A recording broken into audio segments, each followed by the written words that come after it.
صرف یہ کہنا چاہتے ہیں کہ نہ ہم تمہاری طاقت، نہ تمہاری مکاری اور تمہاری جارحیت سے مروب ہونے والی قوم ہے. Now you just wait for our response. جہاں ہر انچ زمین پر عزم، حوصلہ اور قربانی کی داستان رقم ہوئی، دشمن کی جارحیت کا بھرپور اور منہ توڑ جواب دیا گیا. فضل آہن کے سپاہیوں نے سیسا پلائی دیوار بن کر وطن کا دفاع کیا. اس کے تحت پاک فوج نے نہ صرف دشمن کی پیش قدمی روکی بلکہ حکمت عملی، پیشہ ورانہ مہارت اور فولادی عزم کے ساتھ ہر محاذ پر دشمن نے رات کی تاریکی میں ہم پر حملہ کیا، جس کے نتیجے میں ہم نے دشمن کو بھرپور جواب دیا اور دشمن کی جو شکست ہوئی وہ دنیا نے دیکھی.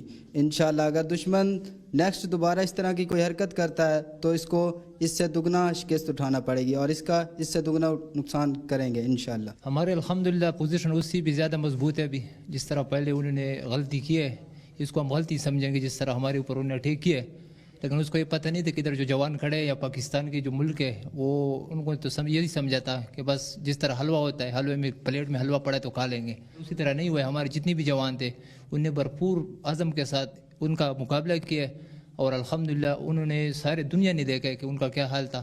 اور الحمدللہ اگر پھر بھی اس طرح کرتا ہے اور غلطی دوبارہ کرتا ہے تو اس کا انشاءاللہ بھرپور جواب دیں گے. بزدل دشمن نے ہمارے اوپر رات کے اندھیرے میں فائر کر دیا تو ہم یہاں پر موجود تھے اس ٹائم بھی، تو ہم نے اس کو اسی فائر کا بھرپور جواب دیے اور انشاءاللہ تعالی ہمارا ایک ہی مشن ہے کہ ہم انشاءاللہ اس وطن کی خاطر اپنے جان دینے کے لیے قربان ہیں. جوان ہو یا کپتان، زخمی ہونے کے باوجود مورچوں پر ڈٹے رہے اور دشمن کے ناپاک عزائم کو خاک میں ملا دیا. مارکہ حق سے پہلے جو پہلگام انسیڈنٹ ہوا اور مکار دشمن نے یہ کوشش کی کہ وہ الزام پاکستان پہ ٹھہرائے، ہماری ہمتن تیاری ہر وقت رہتی ہے اور پہلگام کے بعد ہماری تیاری مزید انٹینسیفائی ہوئی اور الحمدللہ جب 9 اور 10 کی رات دشمن نے مکار طریقے سے ہم پہ جب فائر کھولا، ایک پوسٹ پہ نہیں بلکہ کئی پوسٹوں پہ فائر کھولا، الحمدللہ اس کا ہم نے بہت بھرپور جواب دی. بلکہ ٹیکنالوجی بھی جو ہمارے پاس موجود ہے ہم نے ان کو اس کے اگینسٹ بھرپور جواب دیا جس کو وہ ایکسپیکٹ نہیں کر رہے تھے.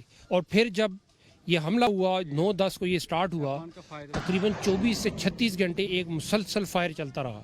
اس میں ہر جوان اپنی پوسٹ سے ہل نہیں سکتا تھا اور بھرپور جواب دیے جا رہا تھا اور خاص طور پہ اپڈیٹ پیچھے بھی دیے جا رہا تھا اور پوری بٹالین نے، بریگیڈ، ڈیو اور پوری کور نے مل کے سیکٹر جو سیالکوٹ کا ہے جو ایک بہت امپورٹنٹ سیکٹر ہے اس کا بھرپور دفاع کی. آپریشن بنیان المرصوص محض ایک فوجی کارروائی نہیں بلکہ قومی عزم، اتحاد اور ناقابل تسخیر دفاع کی زندہ علامت ہے. اس مارکے میں پاکستانی عوام نے بھی پاک فوج کے شانہ بشانہ کھڑے ہو کر یکجہتی اور قربانی کی مثال قائم کی. ہم ہیں بنیان المرصوص، ہم ہیں سیسا پلائی دیوار.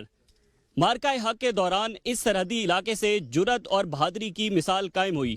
کیمرامین اشفاق کے ساتھ فیصل عباس، ABN نیوز، سیکٹر سیالکوٹ. مارکہ حق 2025 کی پہلی سالگرہ پر ملک بھر کی طرح میرپور آزاد کشمیر میں بھی تقریبات کا سلسلہ جاری ہے. عوام اور نوجوان پاک افواج کو خراج تحسین پیش کرتے ہوئے اس عزم کا اعادہ کر رہے ہیں کہ وطن کے دفاع پر سمجھوتا نہیں کیا جائے گا. مزید تفصیلات جانتے ہیں روحان چودھری کی اس رپورٹ میں. حق 2025 ایک ایسی کامیابی جس نے نہ صرف دشمن کے عزائم خاک میں ملائے بلکہ پاکستان کے دفاعی وقار کو عالمی سطح پر نئی پہچان بھی دی. آج اس تاریخی مارکے کو 1 سال مکمل ہو چکا ہے مگر قوم کے دلوں میں اس فتح کا جذبہ آج بھی تازہ ہے. 2025 میں بھارت کی جانب سے پاکستان اور آزاد کشمیر کے مختلف علاقوں پر جارحیت کی کوشش کی گئی.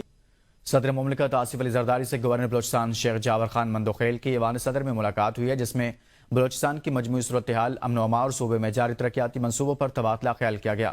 صدر مملکت نے اس موقع پر کہا کہ بلوچستان کی پائیدار ترقی کے لیے جامع حکمت عملی اور تسلسل کے ساتھ اقدامات ناگزیر ہیں.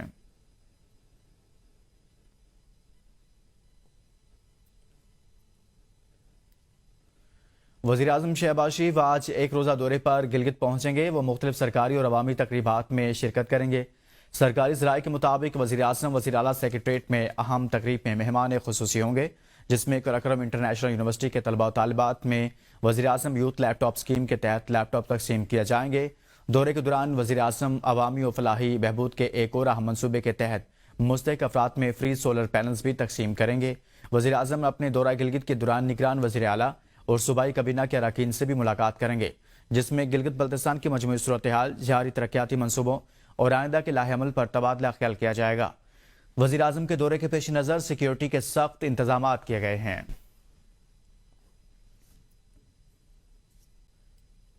ڈپٹی وزیر اعظم اور وزیر خارجہ سینیٹر محمد اسحاق ڈار کے زیر صدارت لیبر قوانین پر عمل درآمد سے متعلق کمیٹی کا اجلاس منعقد ہوا، جس میں مزدوروں کے حقوق کے تحفظ اور لیبر قوانین کے مؤثر نفاذ کا جائزہ لیا گیا۔ اجلاس میں لیبر قوانین کے مؤثر اطلاق اور کارکنوں کو بہتر تحفظ فراہم کرنے پر زور دیا گیا۔ ڈپٹی وزیر اعظم نے ہدایت کی کہ مزدوروں کے حقوق کے تحفظ کے لیے قوانین پر سختی سے عمل درآمد یقینی بنایا جائے۔ اجلاس میں معاون خصوصی طارق باجوہ، صنعتوں کے معاون خصوصی، سیکرٹری تجارت، سیکرٹری انسانی حقوق اور سیکرٹری اوورسیز پاکستانی سمیت دیگر اعلی حکام نے بھی شرکت کی۔ D G immigration and passport کی نادرا ٹیکنیکل ٹیم سے اہم میٹنگ، سسٹم کو جدید بنانے کی تجاویز کا جائزہ لیا گیا۔ اجلاس میں وزیر داخلہ کے ویژن کے مطابق پاسپورٹ سسٹم میں نئی ٹیکنالوجی متعارف کرانے کا فیصلہ کیا گیا ہے، جس کے مطابق نئے ڈیجیٹل نظام سے عوام کو گھر بیٹھے پاسپورٹ اپلائی کرنے کی سہولت میسر ہوگی۔ ڈی جی امیگریشن کا کہنا تھا شہریوں کو آسان، تیز اور شفاف سروس فراہم کرنے کا عزم ہے۔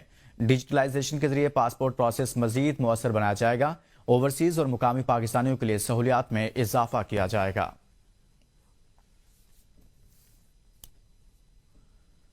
مولانا شیخ ادریس کی شہادت کے حوالے سے پشاور میں جے یو آئی کا احتجاج میں جے یو آئی رہنماؤں کے ساتھ شہریوں کی بڑی تعداد کی شرکت۔ مظاہرین نے پلے کارڈز اٹھا رکھے تھے جن پر نعرے درج تھے۔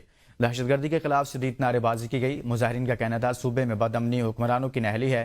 مظاہرین نے حکومتی پالیسیوں کو بین الاقوامی ایجنڈا قرار دیا۔ شہید شیخ مولانا ادریس کے قاتلوں کو جلد از جلد گرفتار کیا جائے۔ مظاہرین کی جانب سے مدارس کے خلاف حکومت اقدامات کی بھی مذمت کی گئی۔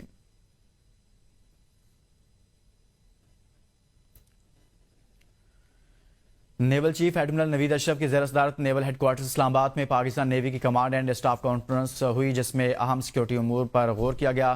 کانفرنس میں سمندری حدود میں روایتی اور غیر روایتی خطرات سے نمٹنے کے لیے ہمہ وقت تیاری پر زور دیا گیا۔ مشرق وسطی کی صورتحال کے تناظر میں بحری سلامتی اور اہم گزرگاہوں کو درپیش خطرات کا جائزہ لیا گیا۔ سی لائنز آف کمیونیکیشن کی ممکنہ بندش اور نیویگیشن آزادی سے متعلق چیلنجز زیر بحث آئے۔ شرکاء نے جدید اور منفرد ٹیکنالوجی کے اصول کو پاکستان نیوی کی ناگزیر اسٹریٹجک ضروریات قرار دیا۔ کانفرنس میں بتایا گیا کہ گوادر آف شور آپریشنز میں موجودگی کے ذریعے عالمی بحری برادری کو اعتماد فراہم کیا جا رہا ہے۔ مارکا حق کی پہلی برسی پر مئی 2025 کے مارکے کے شہداء کو خراج عقیدت پیش کیا گیا۔ قومی اتحاد اور عزم کی بدولت دشمن کی ہر جارحیت کو بھرپور قوت سے ناکام بنانے کا اعادہ کیا گیا۔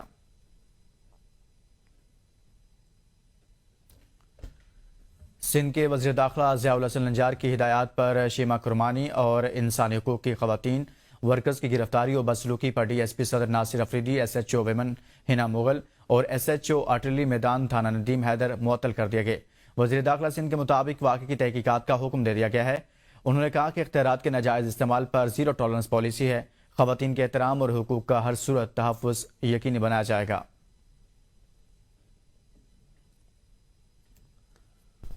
اب تک کے لیے اتنا ہی۔ مزید باخبر رہنے کے لیے دیکھتے رہیے ABN نیوز، قوم کی سوچ۔